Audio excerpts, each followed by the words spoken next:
This is a video completing student teaching experience documents.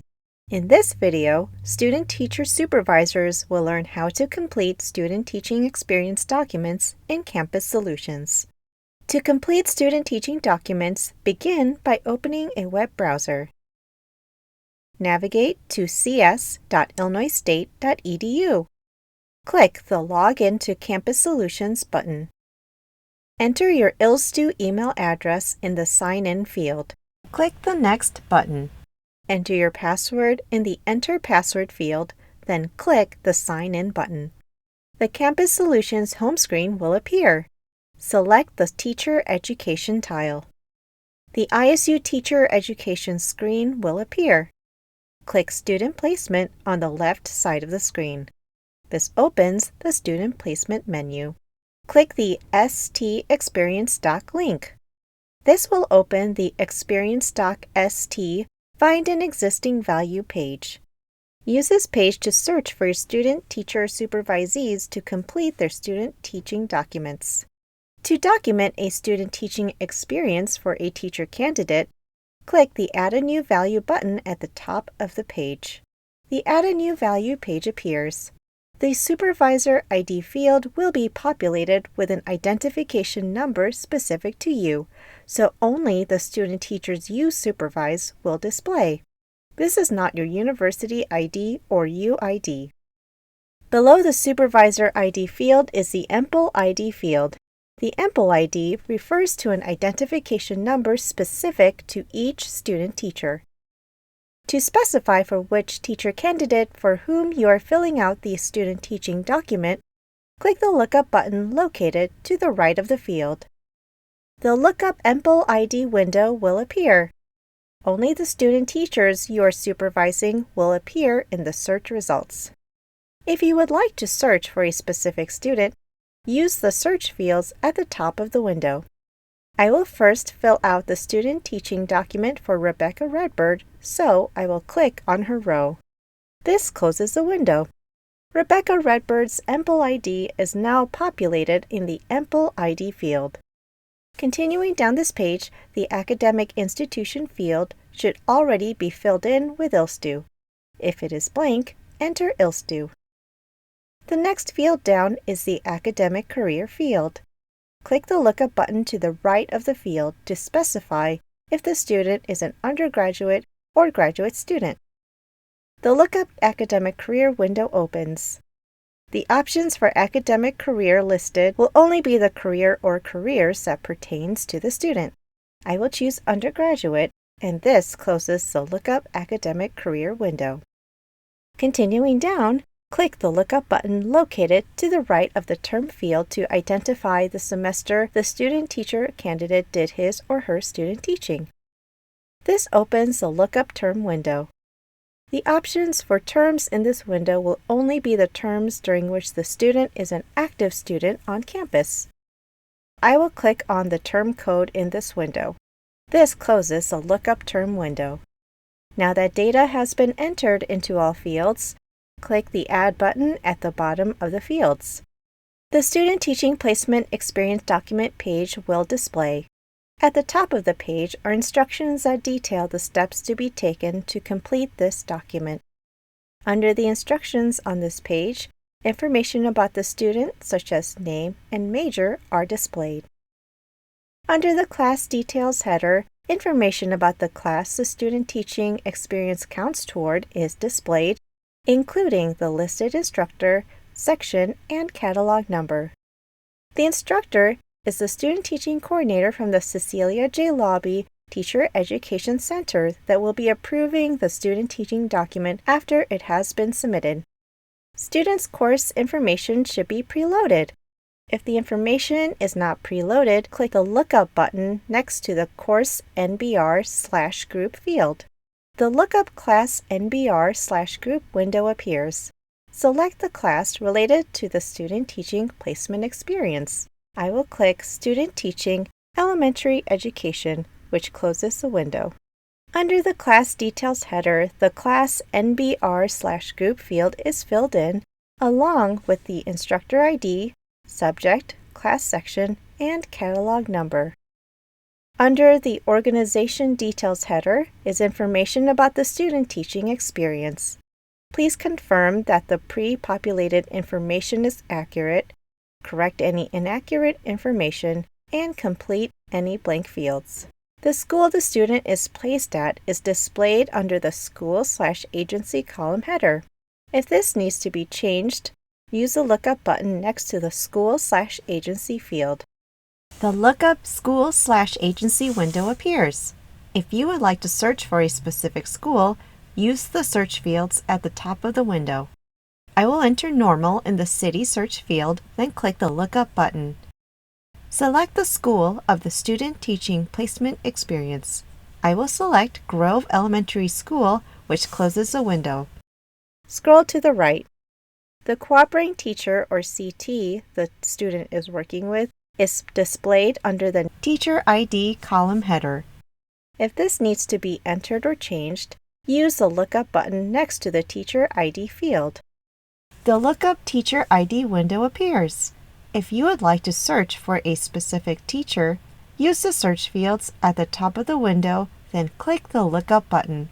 Select the cooperating teacher of the student teaching placement experience. I will select Teacher Abigail J. Scroll to the right. The first date of the placement is under the column header Begin Date. Click the calendar icon to the right of the Begin Date field. A calendar appears. Click on the first date of the student teaching experience. The last date of the experience is under the column header End Date. Click on the calendar icon to the right of the End Date field. A calendar appears. Click on the last date of the student teaching experience. To the right of the Begin and End Date fields is the Weeks field. Use this field to indicate the number of weeks the student teacher was at the placement. This field may or may not be populated. If populated, confirm the number of weeks is accurate. If this field is blank, enter the number of weeks the student teacher was at the placement. Continuing to the right, use the Grade 1 drop-down menu to assign the student teacher a grade for the student teaching. To the right of the Grade 1 drop-down menu is the Grade 2 drop-down menu.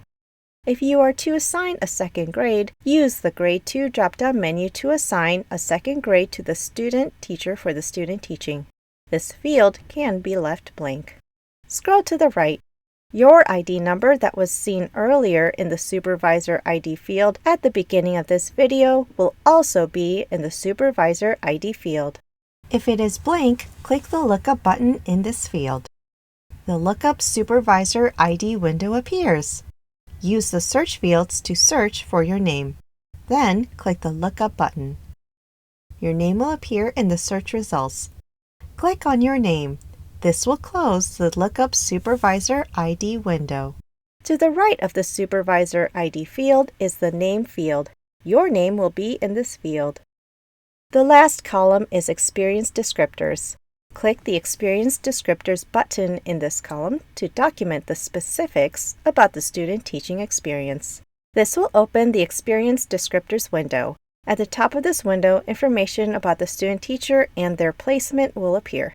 For question 1, select the checkbox next to every grade level the student teacher worked with during their student teaching. Rebecca worked with 4th graders, so I will check the box for 4th grade. For question 2, select the check boxes for all the exceptionalities that apply to the students in the class of the student teaching experience. The classroom Rebecca was in had students that had speech/language impairment, learning disability, on the autism spectrum, and had cognitive disability. For question 3, select the check boxes next to each cultural composition of the student teaching classroom. The classroom Rebecca was in had students that are Black, non-Hispanic, Hispanic, English language learners ESL, and white non-Hispanic. For question 4, select the checkbox next to the correct population of the town the school is located in. Normal, the town Rebecca's school is located in, is large urban. Scroll down to question 5. Use the drop-down menu to select if the student candidate has submitted the TPA Teacher Candidate Information Release Authorization Form. Rebecca has submitted the form, so I will select Yes. For question 6, use the drop-down menu to select if the teacher candidate has granted ISU permission to use their EdTPA portfolio materials. Rebecca has granted permission, so I will select Yes. Once all the questions are completed, click the OK button located at the bottom of this window. This closes the window. Returning to the Student Teaching Placement Experience document page, scroll all the way to the left. If the teacher candidate completed multiple student teaching experiences for the same class, the second placement will be listed below the first placement. Please review and complete the second placement information in the same manner as the first. If there is a second class, information can be accessed by clicking the previous or next buttons under class details. Once all the information is completed for each experience, submit the document for approval by clicking the Submit for Approval button located at the bottom of the screen. A status of submitted will appear next to Status. After the Student Teaching Coordinator approves the document, the status will change to Approved. The next button is located under the Class Details header. If the teacher candidate completed student teaching experiences for more than one class during the same semester, the next button will be active. If the next button is active, click the button. Then review and complete the additional placement information in the same manner. Then click the Save button. Because Rebecca only completed one student teaching experience, the next button is grayed out. If a submission is blank and contains no data and you would like to delete it, please contact the Cecilia J. Laube Teacher Education Center to request deletion of the submission. Once all experiences have been submitted for approval, you can move on to documenting experiences for other teacher candidates. To do so, click the ST Experience Doc again. The Experience Doc ST page appears. At any time, you can search for documents you already submitted from this screen or add experiences for a different student teacher by clicking the Add a New Value button and repeating the same process. This concludes the video on submitting student teaching experience documents in Campus Solutions. If you have questions about completing the documentation form or a school or cooperating teacher is not listed, contact the Cecilia J. Laube Teacher Education Center. You can give them a call at 309-438-3541 or email them at clinicalquestions@illinoisstate.edu. If you cannot log into Campus Solutions or if you experience any other technical problems, please contact the Technology Support Center. Use a web browser and navigate to help.illinoisstate.edu to submit a ticket or utilize the live chat feature to chat with an analyst during the posted live chat hours. You can also call the Technology Support Center at 309-438-4357 or email them at supportcenter@illinoisstate.edu.